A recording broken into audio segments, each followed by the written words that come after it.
Back in the mid to late 2000s, there were massively multiplayer online role-playing games for everything, ranging from the wildly popular concepts such as superheroes, as seen with City of Heroes, to a few niche titles that mostly were only popular in Japan, such as Monster Hunter Frontier.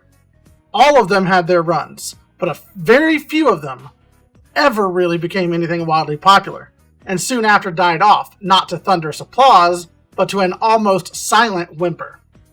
There is one MMO in particular, though, that actually does stand out as an outlier to this, however. An MMO based on a game series that, at the time, was not particularly popular outside of Japanese audiences. But still, it had an almost 6-year run in international service, while having an almost 8-year run with the Japanese service. Did it really deserve to have such a stint when other MMOs failed to catch a running? Well, that's what we're here to find out.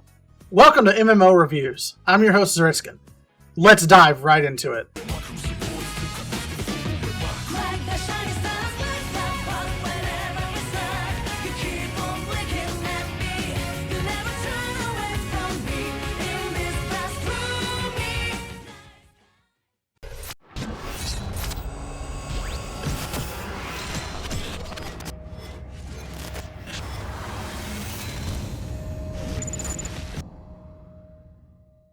Today's topic, Shin Megami Tensei Imagine, or better known as Megami Tensei Online Imagine. We're going to go ahead and go over what we're going to do in this review, in this section. If you would prefer to just skip all the rules and just go straight to the review, you can use this timestamp here. I'll give you a few seconds to click it before getting right into it. So before we delve too deep into it, I should probably explain the rules of what we'll be doing here in this episode. We're going to be splitting the review up into 4 separate categories that will help us define our overall view of the MMO in question. Those 4 categories are as follows: accessibility, story, gameplay, and enjoyment, replay capability, and final thoughts, all in one section that I'll be calling the ERF section, or the ERF section. For accessibility, this is the portion where we will cover the basics of how accessible the MMO is at the point in time of the video, including how easy it is to get into the game when you first start playing the game. The story portion is where we will review the overall story of the game in question, and how well it is incorporated not only into the series, but how compelling it is to the overall narrative of the game in question. This will go into minor details involving the side stories, but mainly it will focus on the overarching story of the game. In the gameplay portion of this review, we will cover the gameplay of the MMO and how well it stands out when compared to the others in its series. We will also go into what incorporates its gameplay and what style of gameplay it is. In the ERF section, this is the portion where I will divulge my overall thoughts of the game in question and judge its replay capabilities and how much I enjoyed the experience overall. Each of the ASGS categories will be rated on a 1 to 5 basis, with a final score tallied together and scored 5 through 20, with 5 being the absolute lowest it can be.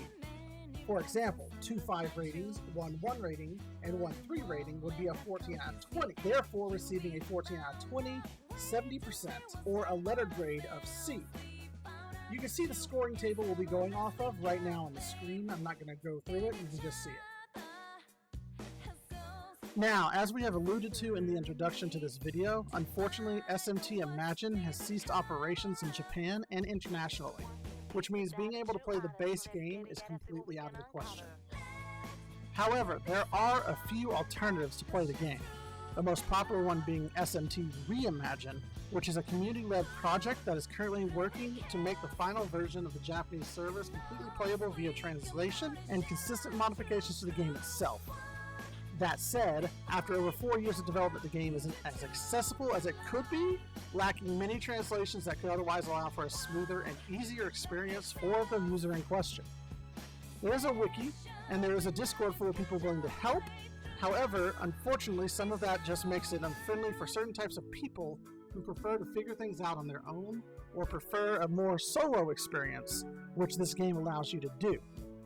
That said, it is the best you can get at the moment. However, it's not the hardest game to get involved with once you start actually getting into the swing of things. You start to pick up rather easily on the basics, and through trial and error, if you have the patience, you can make your way in the game without actually knowing any Japanese. Learning where to go and where things are is a decently easy task thanks to the UI's capability to show you quests that you can undertake and where to find them if you know how to read the game map. A lot of the keybinds are abnormal for games like this, however. For example, U is the map while M is something entirely different. But it's easy enough to switch out those under the options menu where keybinds can be changed.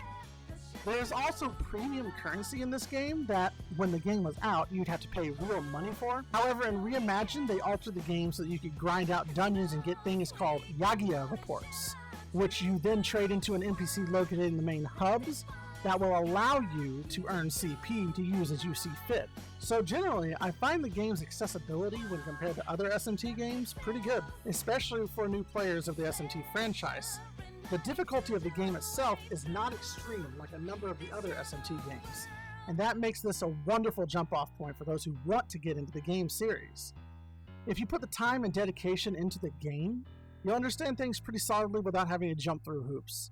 So with all that in mind, I'm rating the accessibility of the game a 4 out of 5 when compared to other SMT franchise games.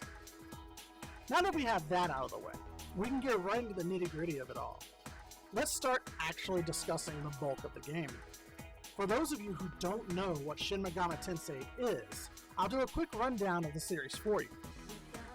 SMT is Atlus's magnum opus, their flagship series that has branched off into literally everything that they do. If Megami Tensei and Shin Megami Tensei was never developed, we wouldn't have games like Digital Devil Saga, Devil Summoner, and most noticeably, we wouldn't have Persona at all. The overall focus of the Shin Megami Tensei games, from here on out referred to as SMT, is a storyline that focuses on heavy individualism and separation from religion. They generally are extremely difficult games with generally no good endings, and focus on heavy morality-based choices that determine the outcome of the game. The decisions that you choose during the storylines in these games are deep in meaning, usually splitting off to either side of the spectrum, with law choices generally being about order, fascism, and enslavement for protection, versus chaos's freedom, individualism, and free will for power. But neither the law endings or the chaos endings are generally good, as you find out in many games that the subscribers of the law routes tend to be fanatics that believe humans should be blindly loyal and just follow their orders without choice, while chaos routes tend to be focused heavily on absolute anarchy and freedom from any and all rules or supreme power. But worry not, most SMT games have a secret neutral ending, where if you can get just the right of morality points, which is the hidden morality mechanic, you will go down a neutral route, where it's generally going against law and chaos, taking both sides down for the better ending than the other two endings would give you. Though not every neutral ending is good, it's perceived as better because you and the mortals come out on top over the powerful enemies of law and chaos. But we who live in the real world know the problems that come from humans being the top dogs of the world. Is that truly a good ending? Who knows? It's not intended to be nuts. All endings are canon in the SMT franchise, no matter how bad or good it is. The choices you make always are canon, in one universe or another, be you law, chaos, or neutral. In some universes out there, there's a you who has chosen one of these paths. That is what Shin Megami Tensei does. It's a philosophy within a game where there are no true canonical endings, but rather they're all walks of life that you could have or already have taken. That is the magic of the Shin Megami Tensei franchise. SMT Imagine takes place in between the first two games of Shin Megami Tensei and Shin Megami Tensei 2. At the end of Shin Megami Tensei's neutral ending, Thor, working under orders from YHVH, who is the Judean god, or Yahweh, or more commonly referred to as the One God, successfully launched the world's arsenal of ICBMs, and sent the world into an apocalyptic scenario known as the Great Cataclysm.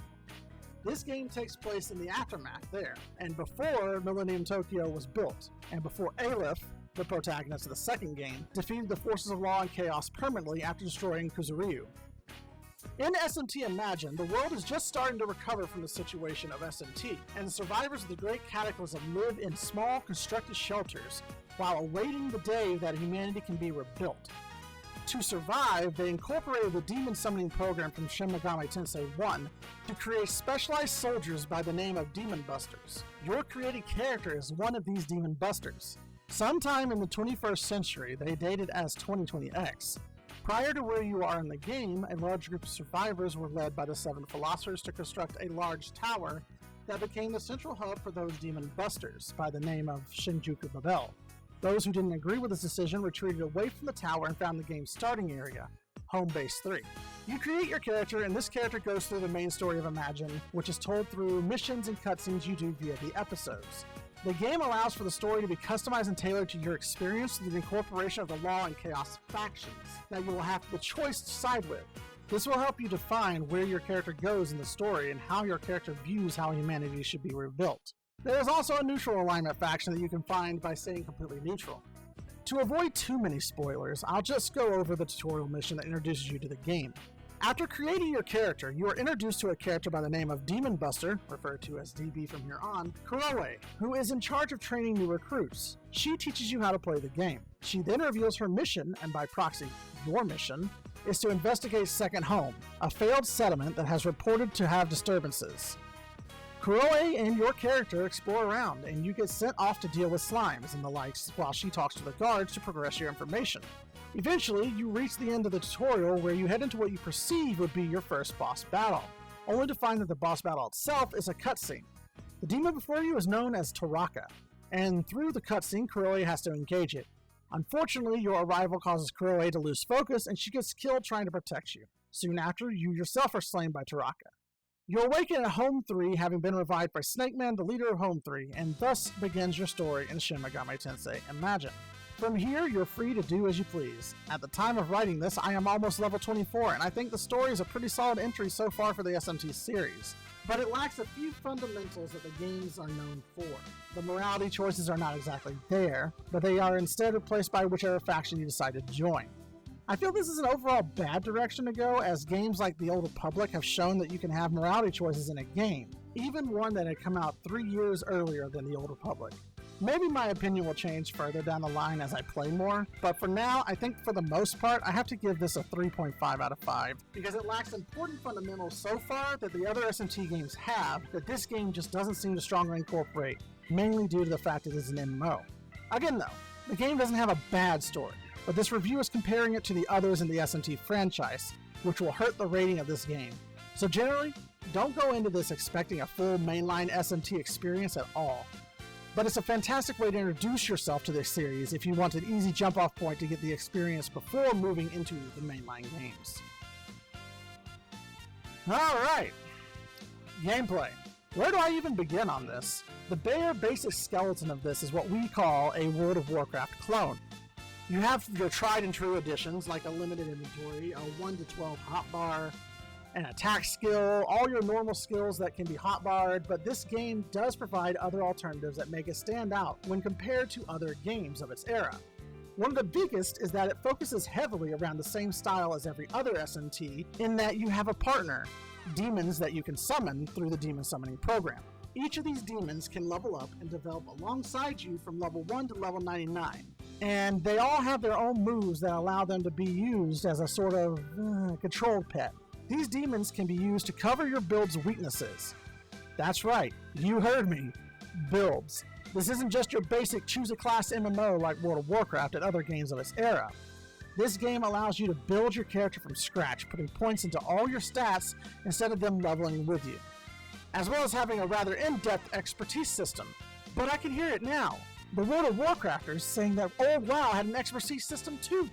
That is true, but not like this one. In this one, it doesn't matter what class you are, all expertise can be learned. However, you are limited by the amount of expertise experience you can get. At level 4, you would have 15,000 experience you can garner, and every few levels it raises by 1,000, but it eventually caps out. So you have to actually figure out what build you desire to do before you start dedicating your time towards further expanding your capabilities and getting new skills through the expertise system. So overall, this aspect of the game is well thought out, and probably one of the best aspects of playing Shin Megami Tensei Imagine. Now, there are several demons in the game, and you can't just go out and catch them like Pokemon with Pokeballs. Those who have played Shin Megami Tensei before know that the way into a demon's heart is through wordplay. SMT Imagine is no different. The way you get demons is either by getting them gifted through side quests, or you go out into the world and convince them to join you using your negotiation skills. That sounds cool, right? Normally, I'd completely agree and say it's an amazing part of this game, but the developers of this game implemented it in a really bad way. In previous and even modern SMT games, negotiation is a key and integral part of the process of gaining demons, and it really helps you on your journey. And usually it's incorporated by a menu dedicated to itself called Talk. In Shin Megami Tensei Imagine, they decided to make it skill-based, in that there is not only skills that cost mana points to use in a game where your mana pool is very low, but there are dedicated expertise pools for all 3 talk skills, which consist of greeting, threaten, and taunt. And through the expertise, they provide you even more ways to negotiate, costing items that you gather and still costing MP as well. Furthermore, the demons joining are not guaranteed to join, and it's absolutely random how long it's going to take to get the end result. At one point, I was trying to recruit a Mikami. It is a low-level demon, guys. For a good 40 minutes using over 30 MP recovery items, only for it to decide I wasn't worth its time and just disappeared. In other cases, they've dropped items for me, but the rarest one is when they actually join you through a success. So to review, you spend time using MP-based skills over and over again to try and convince the demons that they want to join you. And this can take many uses of this move that costs 3 MP per use. Once you reach the end, you get 4 outcomes. They outright disappear, you get an item, they start ignoring your talking and just attack, or they join you. Negotiation is honestly the worst aspect of this game, and personally, it mentally exhausts me to try and get any more demons through this method. Luckily, however, there is a big alternative. Like with other SMT games, Persona included, SMT Imagine allows you to fuse demons that you get to create entirely new demons. In other games, this was complemented with the negotiation system. But as I just got through explaining, it is easily the worst aspect of this game. So instead, what do? You can get demons via the negotiation system if you have the patience. But there is also side quests like the Comp Repair side quests that grant you random demons, and they only cost you a single broken IC chip to do. Once you have your demons, you then take them to the Shadow Cathedral, where you then do a double fusion to create entirely new demons. To do this only costs Maka, which is the basic currency of the game, but comes with a failure rate. But worry not. In prior and future SMT games, if a fusion failed, you would lose the demon or get a complete and utter mistake demon. That could have been anything from a dark slime to Satan himself. In this, that is not the case. When a demon fusion fails in this game, it allows you to refuse, and it only makes you lose your Maka as a result of the failure. That said, it still doesn't fully make up for what is, in my opinion, the abysmal negotiation system, though it does lessen the blow. So what would I rate gameplay? To be frank, if it wasn't for the horrible negotiation, this would almost be a 4.5. Even when I really don't like the skeleton of the system as a whole, there's just enough unique about the game to make it stand out enough to be on its own legs. But unfortunately, the negotiation aspect of the game, a key and core aspect of the SMT franchise, is just so horrible that it leaves a dark, inky stain on an otherwise wonderful system. As such, I could only give it a 3.7 out of 5. As we reach the end of this review, I find myself conflicted. I both enjoyed this game and hated this game at the same time. I have been a fan of the Persona series and recently got deep into the SMT franchise as a whole. And while I strongly believe this game does it justice for the limitations that an MMO provides, the frustration of learning the game and the negotiation system causes me to think that the person who developed these aspects of the games need to be fired. While that is an overreaction, that was my first thought when getting involved with the negotiation system after that experience of using 30 MP items. That said, when I'm not banging my head against a solid wall trying to get demons into my party, the game is actually surprisingly fun and a great experience once you start getting away from the baby steps of the game. I'm almost level 25, and I find myself wanting to play the games more and learn more about the lore and understand the game at a more integral level. Would I replay through the game? Yeah, absolutely. Character slots are decently easy to unlock after the first one thanks to the private server's edits to the premium currency, and with more character slots, it allows you to experience more aspects of the game. I complain about the negotiation system, but my character is a damage dealer. He doesn't have an intense amount of MP to begin with, so maybe when I make my second character I can make a mage and have higher MP, which will allow me to not use as many MP items as I did. There is also the option of being long-range gunners. The possibility of the game system allows for definite replayability when compared to other MMOs where the humdrum grind of getting back to a high level is obnoxious and boring. The game is really replayable, and I would thoroughly suggest going through the game more than once to experience everything it has to offer. So for enjoyability and replay capability, I give it a 4.5 out of 5. If the negotiation aspect of the game was better, I could honestly see myself giving it a 5-star rating. So for my final thoughts, I believe the game is worth trying, even if it's on the private server of Reimagine. The game is a great addition to the SMT franchise, and I believe the game is just a victim of coming out before its time.